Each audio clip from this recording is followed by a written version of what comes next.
Plugin of the week comes from Softube. It's Dimensions. Dimensions is a reverb plugin that calls back some classic reverbs of the past. We have Spring, Plate, Room, Concert Hall, Random Hall, and Cathedral.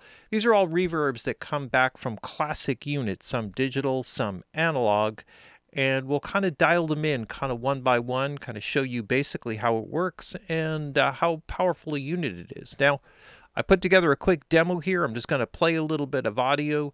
I just quickly put together just 5 different reverbs, linked to some different audio tracks feeding it. That's the way that it works. Just do a quick A/B just so you can hear it, and then we'll kind of go through the parameters and how it works. Here we go. I see the headlines in the morning, and I don't know what to believe. These papers should come wrapped up with a warning for those of us who may be easily deceived. They're building cars that drive themselves now, sending civilians into space. So what I wanted to show you basically with this quick demonstration was just to basically show you how it creates like a real, just kind of a great three-dimensional space. And this is just something, I didn't really dig into it too quickly. A lot of these just came up very quickly. The reverb algorithms, which is where everything starts, will sort of explain the whole process here and then give you a little bit of an idea as we go through the individual tracks, what works and, how it kind of lays out. There's a spring reverb. I believe this is from, although not specifically stated, from the RE201 Roland Space Echo. And it gives you 2 options here, full and bright, with some bass and treble control settings.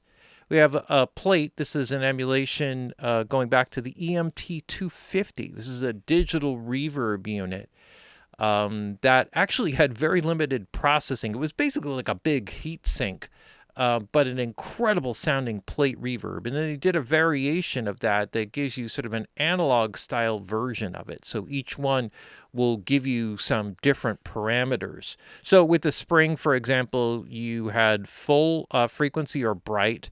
The display here will show you basically low frequencies to high and then reverb time going off into the distance.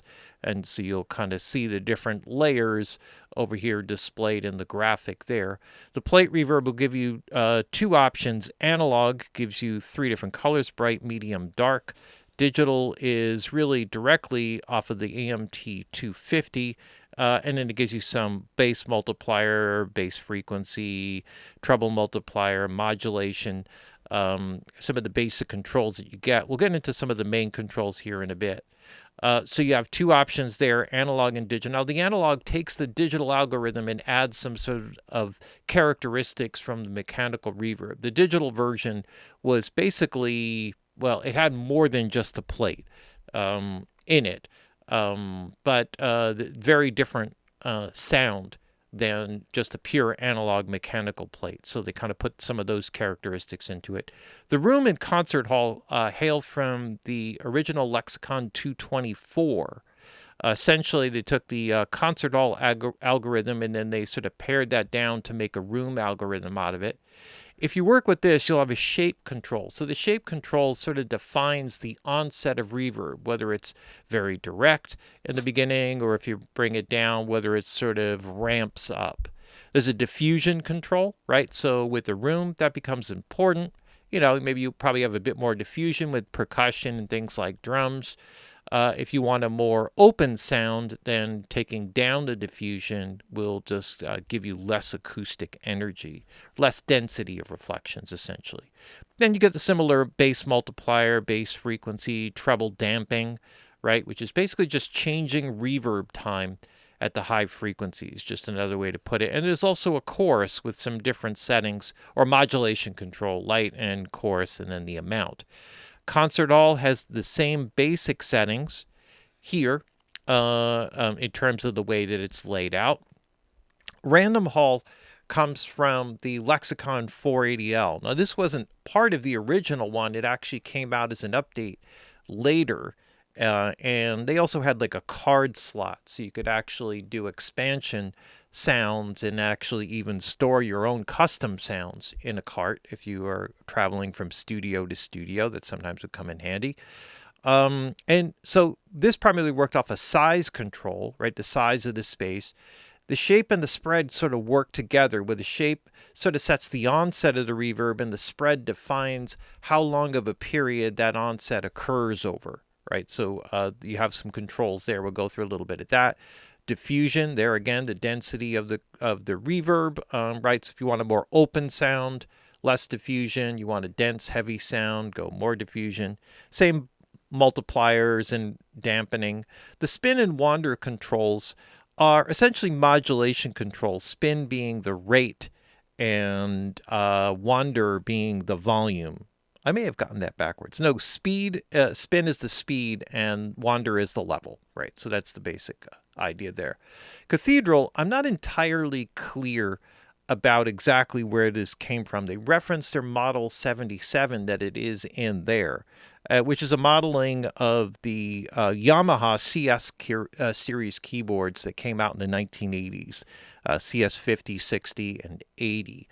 And I'm not sure if there was a reverb built into that they are emulating, or it was something that they created. It does have an 8 kilohertz bandwidth, which would lead you to believe that it was inside of the keyboard, but I cannot verify that based on anything, any of my research. Maybe some of you guys can help out with that.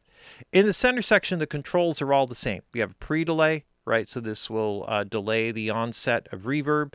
And you can take any reverb, make it darker or brighter, right? So that just gives you some ability. You can see how that shifts up there. You have the reverb time control here, allowing you to go 36 plus seconds. So you can go super long or super short. Now, some of the algorithms here will actually have, like an endpoint setting, like that would have been the minimum setting that you could get. And this would allow you to go below that. So I think that's what that little marker stands for there. There's a wet dry control. And then over to the right, there's an interesting feature called shimmer. Now, the concept of shimmer is to basically add a pitched, although you don't have to add a pitched reverb by taking the input signal, the dry input signal, pitching it, putting it into a feedback loop, and then you can set a length for that loop and the amount of it, how much it kind of feeds in, and then essentially what happens is that it's basically a pitched reverb that kind of follows the initial layer of reverb. And you could kind of create some interesting effects with that.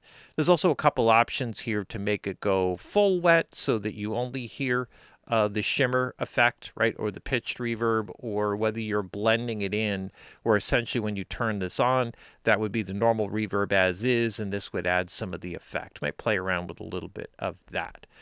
The output section just has like a high cut, low cut, width control that allows you to, it's not adding width, but it is, you can either make the reverb mono or just go to the sides, right? So you could create a side reverb.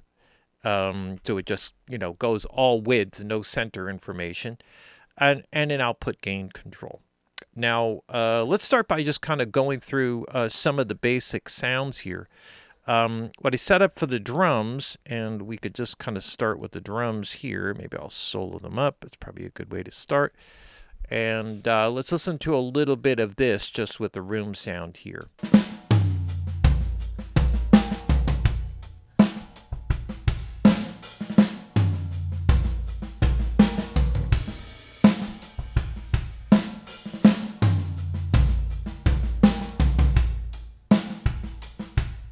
Right, so what I'm going to do here is just copy this to B, and we could kind of play around with it a little bit. One of the things you could do here with the shape is to shape, basically how the reverb kind of comes in.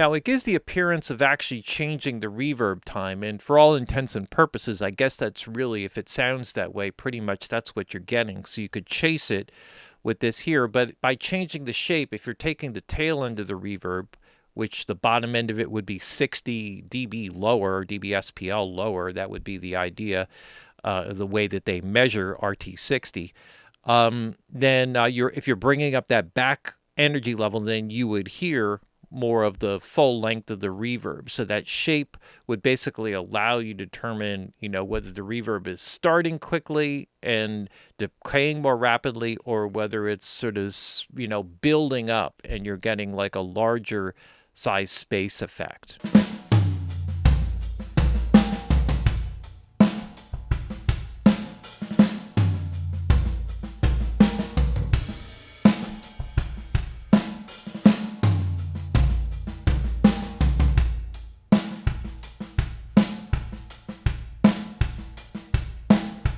And then you can create some movement in here, right?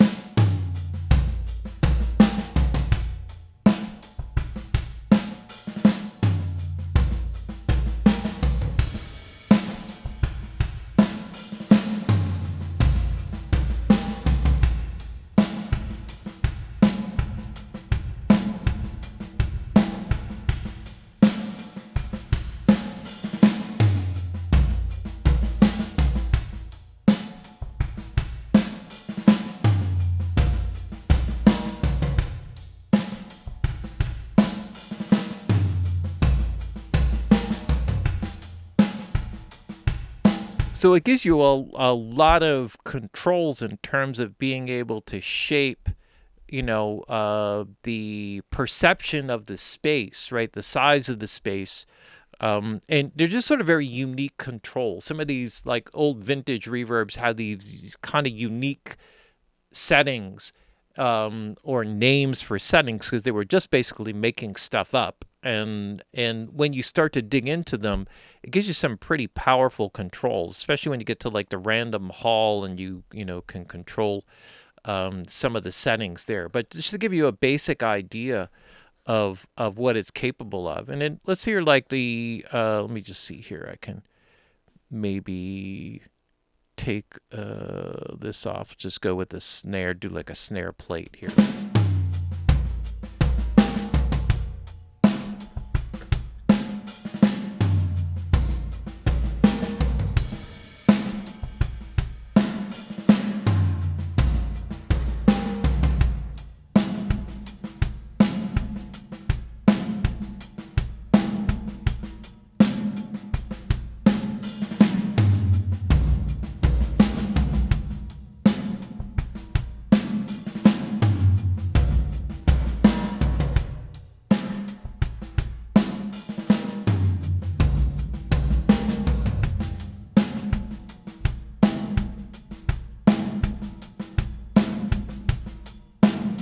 All right, so just to show you a little bit, quickly, kind of give you a little bit of a sense of the different vibes you get there with the three analog colors. Here's like the EMT 250.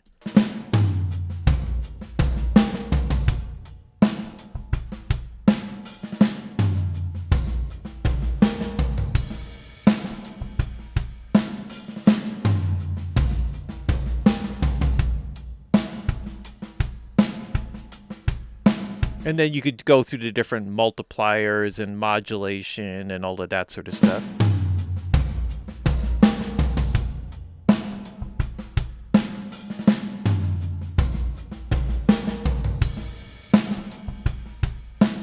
All right, so that's just with the toms and the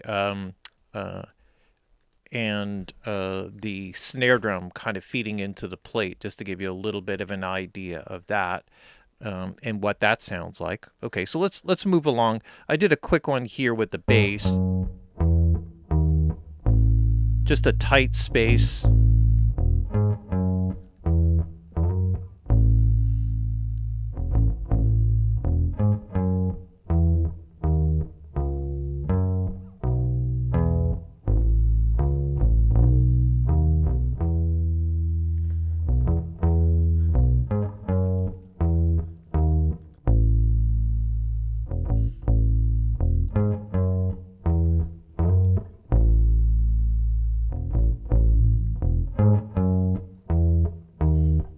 And if you really crank in that modulation, you get almost like a chorus-like effect. And then it's probably overmixed for sure, but...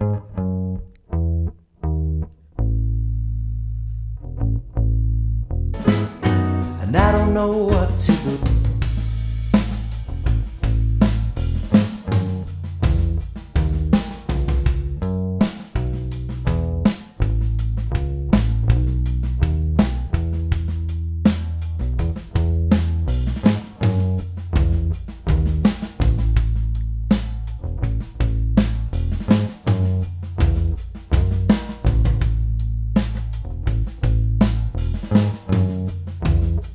Just give a little bit of, sense of space and dimension. Sorry, for double using that. Here's one for the guitar, which is the spring reverb, right? So I believe this is the RE201. They mentioned it's based off of, it's the spring tank off of a tape delay reverb, and that would be the most classic one. And I believe the timeline is, they don't give a timeline here, but that probably makes sense. And the type analog, right? So it all makes sense. Let's see.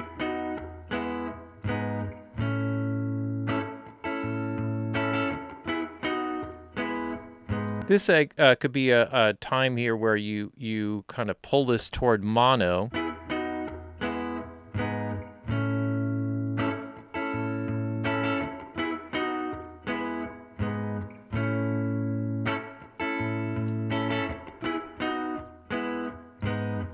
Or, just kind of let it be stereo. Or go, let's see what happens sides.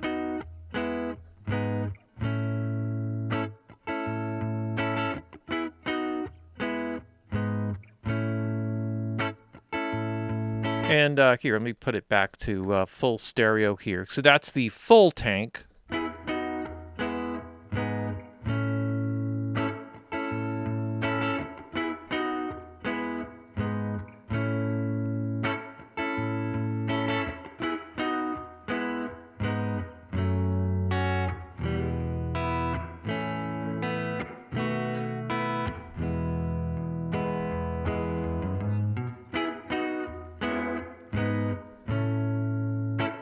Right, so you can get a lot of cool tones out of that, and also having that ability to kind of create like a nice tight reverb, because springs usually are much longer reverb times than what you want, but being able to kind of tighten that down, right, down to essentially 400 milliseconds.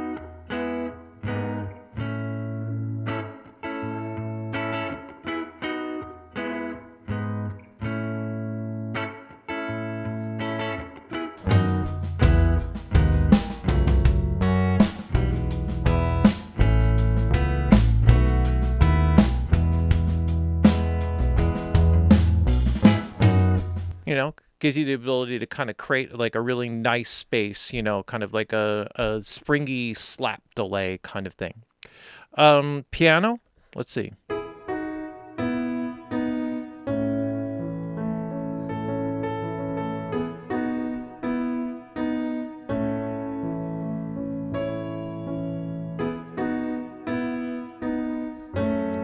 So what I went was with a concert hall here. So again, remember, this is from the 224. The room is basically built off of the concert hall design here. And this is where, again, kind of working with the shape and the diffusion can really help to kind of build out the sound.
So you can see how quickly you can just really kind of design or a space around a sound, right? How you want it to kind of appear in the mix, or how do you want to present the space around the mix. So you may want to make it just so it's very subtle and just adds a little depth to it, which is what you probably heard in the very beginning.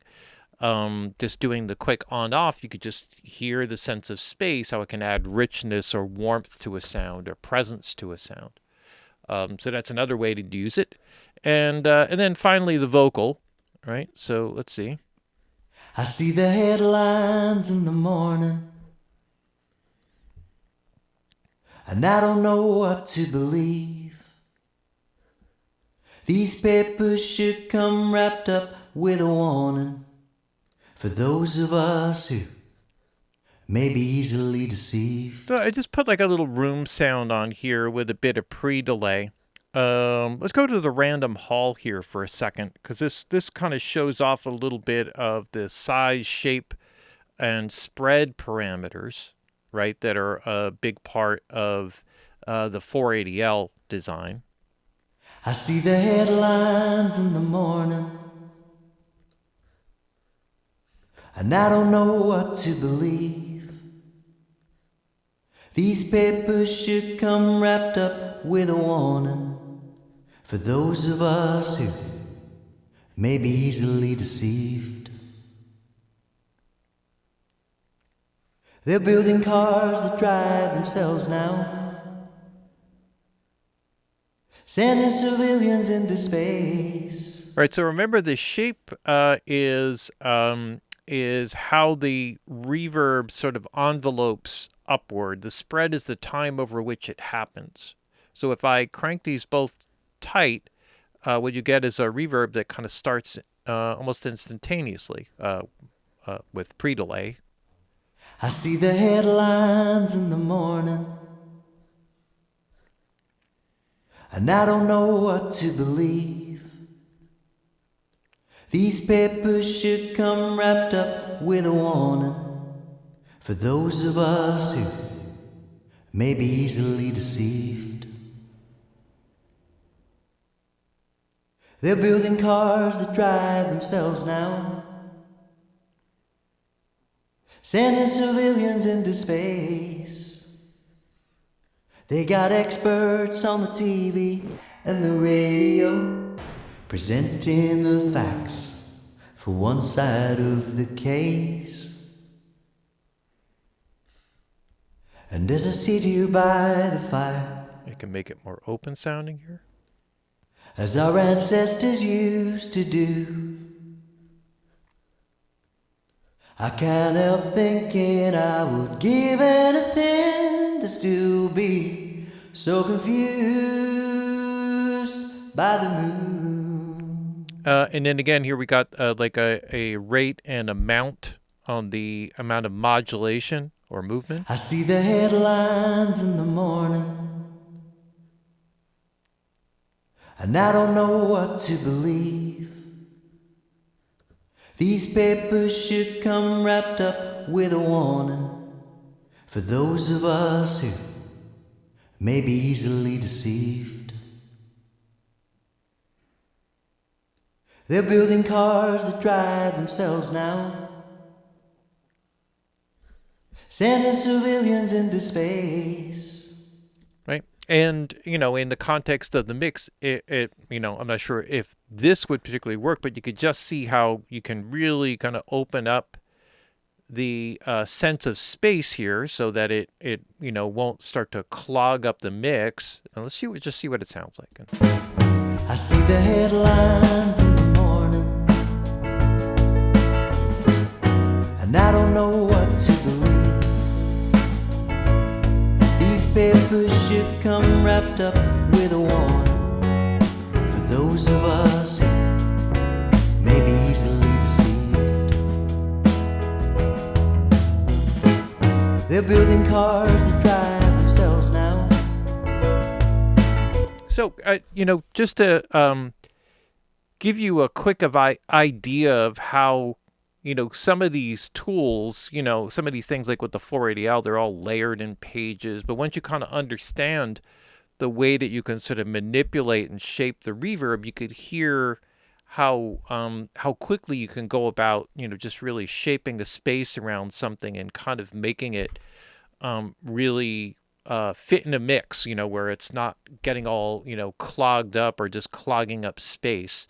So it's a great selection, for all the people that have used all of these vintage reverbs. And I've pretty much used all of them except for the Cathedral. I'm not exactly sure where that comes from, although it's designed, for synths.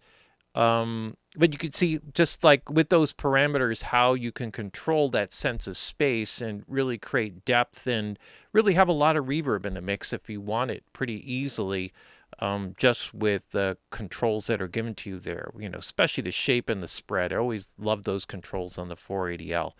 And everybody has different favorite reverbs from some of these different vintage units, people who obviously use them. And so I suppose anybody could put a different collection of them together, but this is quite a good one. And gives you a lot of flexibility just for, shaping a wide variety of sounds and getting like good sense of space of like some old vintage reverbs that actually had a lot of character. A really cool one. Kind of interesting one, and definitely worth checking out. And that's why it's the plugin of the week. Softube Dimensions.